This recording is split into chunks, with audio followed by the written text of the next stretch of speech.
पिछले एक महीने से जारी राजस्थान का सियासी संग्राम आज पूरी तरह से खत्म हो गया।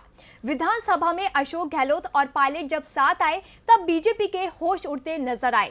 दुश्मन से दोस्त बने गहलोत और पायलट ने जब हाथ मिलाए फिर तो बीजेपी देखती ही रह गई, क्योंकि गहलोत ने विश्वास मत लाकर सरकार को बचा लिया और बीजेपी के सपने को अधूरा कर दिया। तो आखिर कैसे गहलोत ने बचाई अपनी सरकार और कैसे बीजेपी रह गई खाली हाथ, इस रिपोर्ट में देखिए।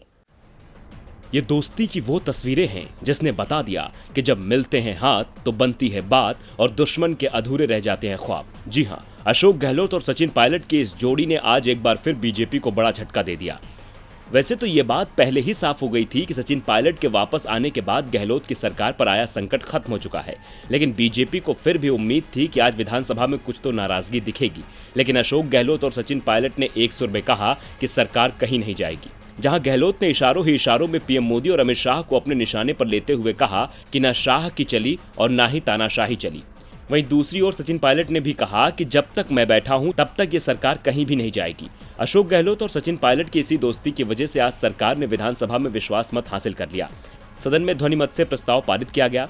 इसके बाद कांग्रेस विधायकों में खुशी की लहर देखी गई। वहीं अब राजस्थान में 21 अगस्त तक सदन को स्थगित कर दिया गया। इस जीत के बाद गहलोत गदगद दिखाई दिए। उन्होंने बीजेपी को आड़े हाथों लेते हुए कहा कि आज बीजेपी में लोग बगुला भगत बन रहे हैं।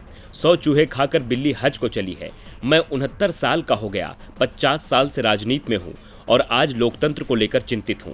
मुख्यमंत्री अशोक गहलोत ने कहा कि सम्मानीय नेता प्रतिपक्ष को कहना चाहूंगा कि आप चाहे कितनी भी कोशिश कर लो, मैं आपको कहता हूं कि मैं राजस्थान की सरकार को गिरने नहीं दूंगा। अब जब जीत मिली है तो ये खुशी तो बनती है, लेकिन इस जीत में कांग्रेस महासचिव प्रियंका गांधी और राहुल गांधी ने भी अहम भूमिका निभाई है।